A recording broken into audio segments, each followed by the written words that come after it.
Timothée Chalamet, Dune 2. Before riding the worm, Paul here is having a conversation with Stilgar.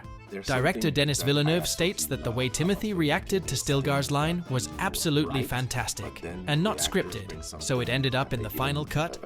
Better than I was expecting, which is I was looking for that kind of warmth, feeling a bit of humor coming from Stilgar, but the way Timothée reacts to the line makes the scene even better for me. And so the way Timothée becomes a straight man, and the way Stilgar introduced the ways of the desert to Paul, there's something about the humor that is conveyed.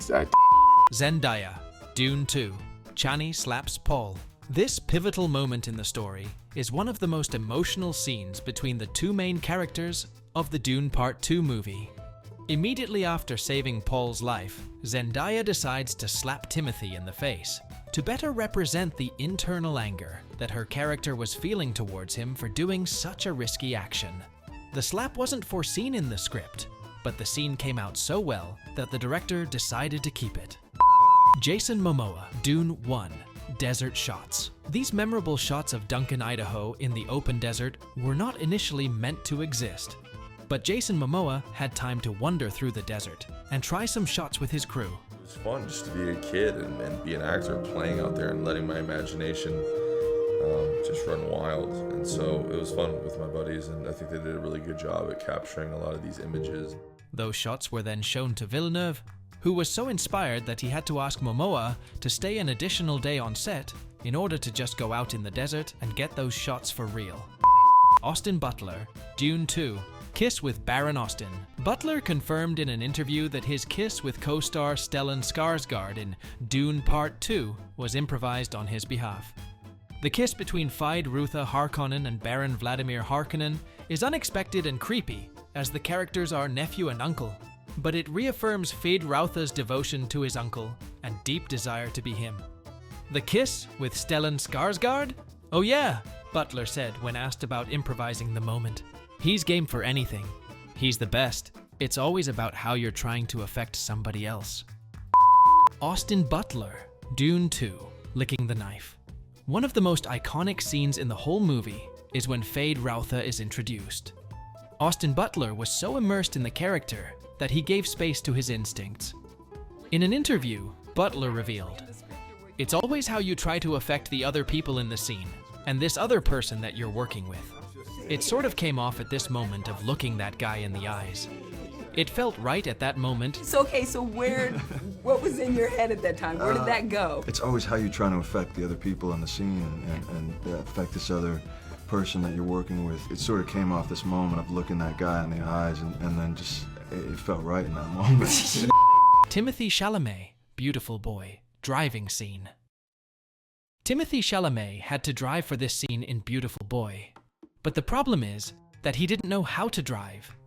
So he took a few lessons before shooting, but the scene looked so real because of Timothée's improvisation, even because the small skids with the car are due to his inexperience.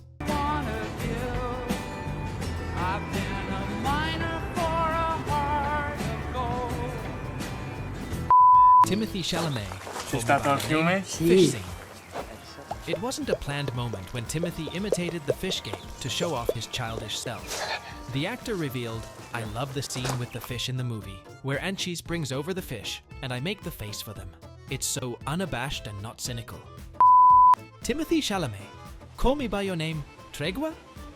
It's a funny and cute fact that Timothée improvised the hand gesture in this scene, and Luca Guadagnino liked the result, and asked her to add in Italian, Tregua? Timothée Chalamet, Call Me By Your Name? Necklace scene. Luca Guadagnino called Timothée Chalamet a genius when he put his necklace in his mouth while swimming. "Genius, genius," he said, because he had improvised the scene. Timothée Chalamet, Call Me By Your Name. Oliver kisses Elio's foot.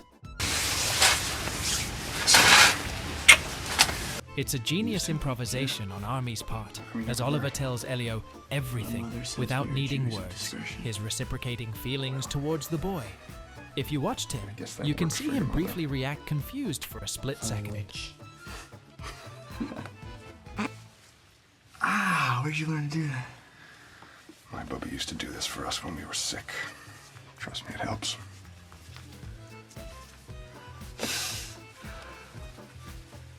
Nice to have one of these.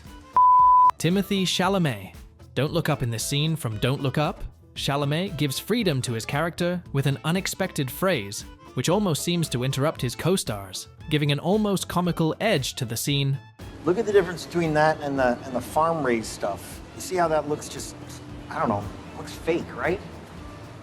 Hey, why don't you go find some, what are the little potatoes called, the tiny ones? Fingerling potatoes? Yeah, Oh, I fucking love fingerling potatoes. let's get finger. Austin Butler. Elvis Vegas rehearsal. That's alright scene in the Vegas rehearsal scene. Austin Butler clearly nailed Elvis's little mannerisms and just the way he moved and held his hands and joked around. You playing? Oh, that's all right. That's all right. Boys, that's all right with me. Any way you do. This whole sequence was obviously scripted. What wasn't, however, is the initial part, in the way Butler involves the band and creates a crazy atmosphere. And I'm looking at myself in the mirror going, it doesn't matter if you spend 10 minutes with that piano player, you get him to play the song that you hear in your head. And I talked myself for a while, and I went back and I said, okay, I'm ready. And I called action, and then I went and I spent as long as I needed with that piano player. And then suddenly you start hearing the beauty of the music come together. Zendaya, Spider-Man, No Way Home. When Andrew's Spider-Man first meets MJ and Ned, the pair is shocked to the core and quickly needs to find a way to prove Andrew's Spider-Man is the real deal and not just bluffing. Prove it. Prove what? That you're Peter Parker. I don't carry an ID with me, you know, it kind of defeats the whole anonymous superhero. To do so, MJ resorts to the most obvious choice, throwing a loaf of bread at him to see if his spidey sense, or as she calls it, the tingle thing, kicks in. How dare you? Zendaya, Euphoria. Rue fights with her mother, Zendaya, and creator Sam Levinson explained this fight was one of the most emotionally charged scenes to film for the first season of Euphoria. It wasn't scripted, it just said one line, Rue and her mom have a fight. Director Sam Levinson wanted Zendaya and Nika King to improve the scene. He just said, I want you guys to go at one another's necks. Just go, as hard as you want to go. If she goes hard, you go harder.